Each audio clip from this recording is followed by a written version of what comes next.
नमस्कार। मैं डॉक्टर सरवण सैनी, सहायक आचार्य, राजकीय महाविद्यालय नवलगढ़। आज की क्लास में अपन चर्चा करेंगे ब्रिटिश संविधान में राजा और राजमुकुट। ब्रिटेन में राजतंत्र है और ब्रिटिश सम्राट है, वही वहां का राष्ट्र प्रमुख है, वो होता है। शासन के समस्त कार्य वहां राजा के नाम से किए जाते हैं। वर्तमान में ब्रिटेन की सम्राट है वो महारानी एलिजाबेथ सेकंड है और वो 1952 से ब्रिटिश सम्राट के पद पर हैं और उनका जो बड़ा पुत्र है युवराज चार्ल्स, वो इनके बाद ब्रिटेन का सम्राट बनेगा, यानी वो ब्रिटेन का भावी सम्राट है। उत्तराधिकार अधिनियम 1702 के द्वारा ब्रिटेन में राजपद के उत्तराधिकार के नियम निश्चित किए गए हैं। उन्हीं के आधार पर ब्रिटिश राजपद का उत्तराधिकारी निश्चित है वो होता है। ब्रिटेन का राजतंत्र 1100 साल पुराना माना जाता है। प्रारंभ में राजा शक्तिशाली होते थे, समस्त शक्तियां राजाओं में निहित होती थी और राजा निरंकुश होते थे। लेकिन धीरे धीरे ब्रिटेन के संविधान का विकास हुआ।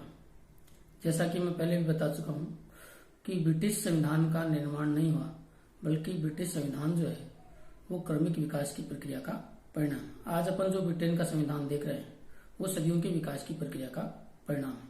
और जो विकास की प्रक्रिया चली, इसी विकास की प्रक्रिया के परिणाम स्वरूप जो है वो निरंतर राजाओं की शक्तियां कम होती गई और राजाओं की शक्तियां हैं वो विभिन्न लोकतांत्रिक संस्थाओं जैसे संसद है और मंत्रिमंडल है, इन संस्थाओं में स्थानांतरित है वो होती गई। 1215 का मैग्ना कार्टा, 1665 की जो है गौरवपूर्ण क्रांति, इन सब के माध्यम से राजाओं की शक्तियां हैं वो कम हुई और राजाओं की शक्तियां है वो लोकतांत्रिक संस्थाओं में है वो चली गई।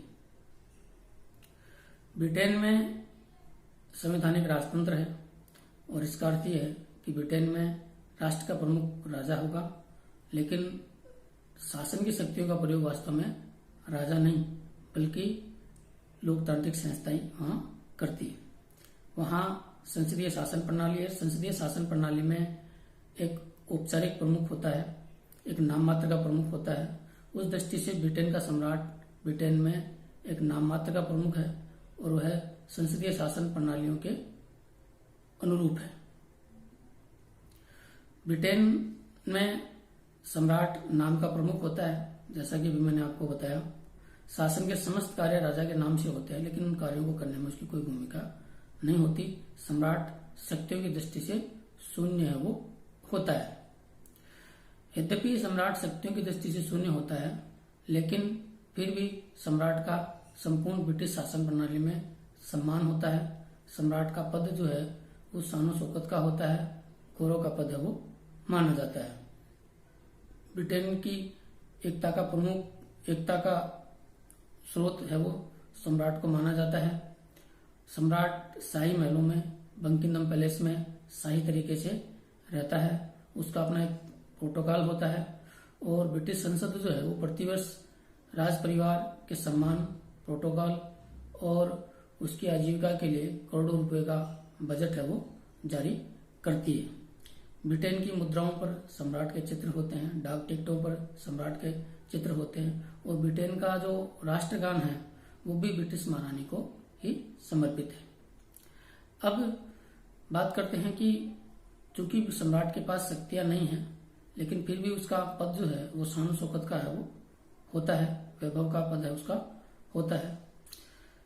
तो फिर ब्रिटिश सम्राट की ब्रिटिश व्यवस्था में स्थिति है वो क्या है? तो ब्रिटिश सम्राट की ब्रिटिश शासन प्रणाली में स्थिति के बारे में 3 बातें हैं वो कही जाती है। इन 3 बातों के आधार पर ब्रिटेन में ब्रिटिश सम्राट की स्थिति जो है वो स्पष्ट होती है। पहली है कि सम्राट राज करता है, शासन नहीं करता। इसका अर्थ यह है कि ब्रिटेन में शासन के समस्त कार्य राजा के नाम से किए जाते हैं। ब्रिटेन में सम्राट जो है वो राष्ट्र का अध्यक्ष होता है, लेकिन शासन के कार्यों को करने में उसकी कोई भूमिका नहीं होती। शासन की शक्तियों का प्रयोग सम्राट नहीं करता। शासन की शक्तियों का वास्तव में जो प्रयोग है वो संसद, मंत्रिमंडल जैसी लोकतांत्रिक संस्थाएं ही करती हैं। शक्तियों के प्रयोग में सम्राट की कोई भूमिका नहीं होती। अपने स्वविवेक से सम्राट को स्वीकार नहीं करता। इसी आधार पर कहा जाता है कि सम्राट राज करता है, शासन नहीं करता। सम्राट के विषय में दूसरी जो महत्वपूर्ण बात है, प्रचलित है ब्रिटेन में, वो है कि सम्राट या राजा स्वर्णिम शून्य होता है। इसका अर्थ यह है कि राजा का पद जो है वो शान शौकत का होता है, वैभव का होता है। राजा का पर्याप्त ब्रिटेन में सम्मान है वो होता है, लेकिन शक्तियों की दृष्टि से राजा शून्य होता है। राजा के पास कोई शक्तियां नहीं होती। जो शासन की शक्तियां राजा की बताई जाती है सैद्धांतिक दृष्टि से, उन शक्तियों का जो प्रयोग है वो ब्रिटेन में संसद, मंत्रिमंडल जैसी लोकतांत्रिक संस्थाएं करती हैं। इसी आधार पर कहा जाता है कि राजा स्वर्णिम शून्य है। राजा के बारे में तीसरी जो बात कही जाती है राजा की स्थिति के बारे में, वो है कि राजा कोई गलती नहीं करता। अब राजा भी मनुष्य है और स्वाभाविक है कि मनुष्य से गलती हो सकती है, लेकिन फिर भी ब्रिटिश सम्राट के बारे में कहा जाता है कि राजा कोई गलती नहीं करता। इसके पीछे दो कारण उत्तरदायी है वो माने जाते हैं। पहला यह है कि राजा गलती नहीं कर सकता। इसके पीछे पहला कारण यह है कि ब्रिटेन में राजा जो है वो कानून से ऊपर होता है। ब्रिटेन में विधि के शासन की अवधारणा लागू है और पूरी दुनिया को ब्रिटेन ने ही विधि के शासन की अवधारणा प्रदान की है। और विधि के शासन की अवधारणा में ये बात होती है कि विधि सर्वोच्च होती है और प्रत्येक व्यक्ति विधि के अधीन होता है, कोई भी विधि के ऊपर नहीं होता। लेकिन ब्रिटेन का राजा है उस विधि के शासन की अवधारणा का एक अपवाद है। इसका अर्थ यह है कि ब्रिटेन में राजा है वो विधि के से ऊपर होता है। ब्रिटेन का कोई भी कानून सम्राट पर लागू नहीं हो सकता। ब्रिटेन की किसी भी अदालत में, किसी भी न्यायपालिका में सम्राट के खिलाफ किसी भी मुकदमे की सुनवाई नहीं की जा सकती। तो जब उस पर कोई कानून लागू नहीं होता, कोई अदालत उसके खिलाफ सुनवाई नहीं कर सकती, तो उसकी गलती भी नहीं ठहराई जा सकती। तो इसी आधार पर कहा जाता है कि राजा कोई गलती नहीं कर सकता। राजा कोई गलती नहीं कर सकता, इसके पीछे दूसरा जो कारण है वो ये माना जाता है कि ब्रिटेन में राजा के द्वारा किए जाने वाले समस्त कार्यों का जो परामर्श है वो परामर्श उसे संसद या मंत्रिमंडल के द्वारा प्राप्त होता है। अब यदि राजा से कोई गलत संवैधानिक कार्य भी होता भी है तो उसका उत्तरदायित्व, उसकी जिम्मेदारी राजा की नहीं होती, बल्कि उसको परामर्श देने वाली संस्थाओं की है वो होती है। गलती उन्हीं की है वो मानी जाती है। इसी आधार पर यह कहा जाता है कि कोई राजा गलती नहीं करता। ब्रिटेन में कोई भी ऐसा कानून नहीं है जिसके आधार पर राजा को के खिलाफ मुकदमा चलाया जा सके या राजा को गलत ठहराया जा सके। इसी विषय में महान विद्वान डायसी ने कहा है कि यदि ब्रिटेन का राजा वहां के प्रधानमंत्री, जो कि सबसे शक्तिशाली व्यक्ति होता है, उसको भी गोली मार दे, तब भी ब्रिटेन में कोई ऐसा कानून नहीं है जिसके आधार पर राजा के खिलाफ कोई कानूनी कार्रवाई की जा सके। अब एक और जो महत्वपूर्ण बात है ब्रिटिश राजा के विषय में वो ये है कि वर्तमान युग लोकतंत्र का युग है।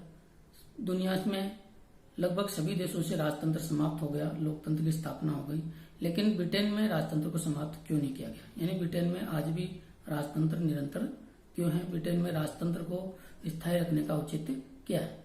उसके लिए कई कारण उत्तरदायी है वो माने जाते हैं। पहला कारण माना जाता है ब्रिटिश राजतंत्र का ऐतिहासिक महत्व।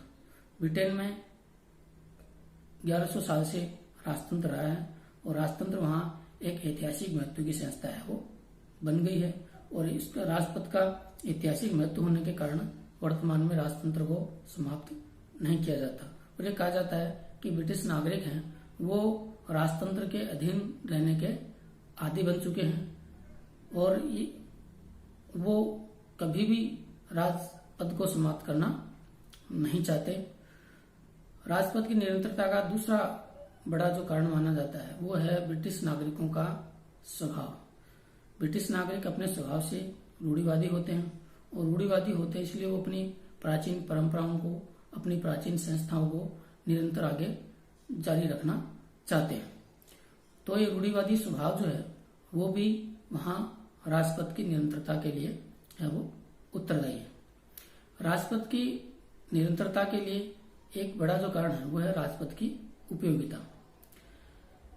जैसा कि अभी मैंने आपको बताया कि ब्रिटेन में संसदीय शासन प्रणाली है। जहां संसदीय शासन प्रणाली होती है वहां एक शासन का नाम मात्र के प्रमुख की आवश्यकता होती है और ब्रिटेन में उस आवश्यकता की पूर्ति सम्राट है वो करता है। यदि राजा का पद समाप्त किया भी जाता है तब भी वहां एक औपचारिक प्रमुख की आवश्यकता है वो होगी और उसी आवश्यकता को पूरा करने के लिए ही वहां राजपद को समाप्त नहीं किया जाता। राजपद की निरंतरता का कारण एक ये भी माना जाता है कि दुनिया में सब जगह राजतंत्र का इसलिए अंत हुआ क्योंकि जैसे जैसे लोकतांत्रिक सुधार हुए और राजा उसमें बाधा बने तो लोगों ने क्रांति करके राजतंत्र को समाप्त कर दिया। लेकिन ब्रिटेन में अलग स्थिति हुई। ब्रिटेन में जैसे जैसे लोकतांत्रिक सुधारों की मांगे उठी राजा वैसे वैसे उनको स्वीकार करते गए। राजा कभी भी लोकतांत्रिक विकासों में बाधा ब्रिटेन में नहीं बने और इसी तरह से वहां धीरे धीरे चूंकि राजा बाधा नहीं बने इसलिए ब्रिटिश लोगों ने जो है राजतंत्र के साथ लोकतंत्र को स्वीकार है वो कर लिया। एक ब्रिटेन के राजाओं के व्यक्तित्व को भी राजपद की निरंतरता का कारण है वो माना जाता है। वहां के राजाओं का व्यक्तित्व बहुत अच्छा रहा है। वहां के राजा राजनीतिक जो पक्षपात से भेदभाव से अपने आप को दूर रखते हैं और जनता के प्रति उनका सहज स्वभाव रहा है। इसके कारण भी ब्रिटेन की पूरी जनता अपने राजाओं का सम्मान करती रही है और सम्मान करती रही इसलिए वो कभी भी उन्होंने राजाओं को समाप्त करने के बारे में नहीं सोचा। तो ये है ब्रिटेन में राजपद की निरंतरता के कारण। अब बात करते हैं अपन राजमुकुट की। राजमुकुट वो ताज होता है जिसे कोई भी राजा जब राजपद को धारण करता है तब अपने मस्तिष्क पर है वो धारण करता है और राजमुकुट है वो संप्रभुता का स्रोत है वो होता है। लेकिन ब्रिटेन में राजमुकुट ने वर्तमान में एक संवैधानिक अर्थ धारण कर लिया। इस अर्थ में राजमुकुट है वो एक संस्था है। उसमें व्यक्ति के रूप में राजा शामिल होता है और शासन के सभी अंग जैसे कार्यपालिका, व्यवस्थापिका, न्यायपालिका सभी राजमुकुट में शामिल है वो होते हैं। अर्थात संपूर्ण ब्रिटिश शासन तंत्र का नाम ही राजमुकुट है। तो राजमुकुट ब्रिटिश शासन का एक प्रतीक है। ब्रिटेन के संपूर्ण शासन को ही सामूहिक तौर पर राजमुकुट है वो कहा जाता है। ब्रिटेन में कोई भी कानून बनता है तो वो राजमुकुट का कानून माना जाता है। कोई भी सरकार का आदेश होता है तो वो राजमुकुट का आदेश है वो माना जाता है। और कोई भी ब्रिटिश सरकार की संपत्ति होती है तो वो राजमुकुट की परिसंपत्ति है वो मानी जाती है। तो फिर प्रश्न उठता है कि राजा और राजमुकुट में फिर अंतर क्या होता है। तो राजा और राजमुकुट जो है वो समानार्थी नहीं, दोनों में पर्याप्त अंतर है वो होता है।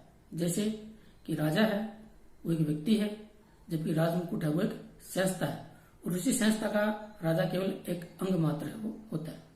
राजा चूंकि एक व्यक्ति है इसलिए उसका अंत होना निश्चित है, इसलिए राजा अस्थायी होता है। राजमुकुट एक संस्था है जो निरंतर चलती है, इसलिए राजमुकुट है वो स्थायी है वो होती है। राजा है वो शक्तिहीन होता है जबकि राजमुकुट है वो शक्तिशाली होता है। संपूर्ण शासन की शक्तियां राजमुकुट में है वो निहित है वो होती है। तो ये है राजा और राजमुकुट में अंतर है। अब बात करते हैं अपन राजमुकुट की शक्तियों की या राजमुकुट के कार्यों की। तो जैसा कि अभी मैंने आपको बताया कि ब्रिटेन के संपूर्ण शासन का नाम ही राजमुकुट है, यानी राजमुकुट एक संस्था है जिसमें ब्रिटेन का शासन चलाने वाली सभी संस्थाएं और सभी व्यक्ति शामिल है वो होती है। एक सामान्य कर्मचारी से लेकर ब्रिटेन के सम्राट तक सभी राजमुकुट का हिस्सा है वो होते हैं। तो ब्रिटेन में होने वाले संपूर्ण शासन के जो कार्य है वो वास्तव में राजमुकुट के कार्य ही किए जाते हैं, माने जाते हैं। उनको अपन कई शीर्षकों में विभाजित कर सकते हैं। जैसे राजमुकुट की कार्यपालिका संबंधी शक्तियां, तो उस कार्यपालिका राजमुकुट का एक हिस्सा होती है। इस दृष्टि से राजमुकुट के द्वारा प्रधानमंत्री की नियुक्ति की जाती है, अन्य मंत्रियों की नियुक्ति की जाती है, मंत्रियों को विभागों का वितरण वो किया जाता है। इसके अलावा जो शासन संचालन के लिए आवश्यक उच्च पदाधिकारी होते हैं उनको नियुक्त करने का काम भी राजमुकुट के द्वारा किया जाता है, उन पर नियंत्रण का काम भी राजमुकुट के द्वारा किया जाता है और उनको पद से हटाने का काम भी राजमुकुट के द्वारा किया जाता है। राजमुकुट देश में कानून को लागू करवाता है और देश में शांति व्यवस्था और सुरक्षा को भी सुनिश्चित है वो राजमुकुट के द्वारा ही किया जाता है। अब बात करते हैं अपन विधायिका क्षेत्र में राजमुकुट क्या करता है। तो विधायी क्षेत्र में राजमुकुट के द्वारा संसद के अधिवेशन बुलाए जाते हैं, संसद के अधिवेशन स्थगित किए जाते हैं, कानूनों को लागू बनवाया जाता है और जब संसद का अधिवेशन नहीं चल रहा होता है ऐसी स्थिति में राजमुकुट के द्वारा अध्यादेश वो जारी किए जाते हैं और आवश्यकता पड़ने पर संसद के निम्न सदन यानी हाउस ऑफ कॉमन्स को राजमुकुट के द्वारा समय से पूर्व भंग किया जा सकता है। अब बात करते हैं न्यायपालिका के क्षेत्र में।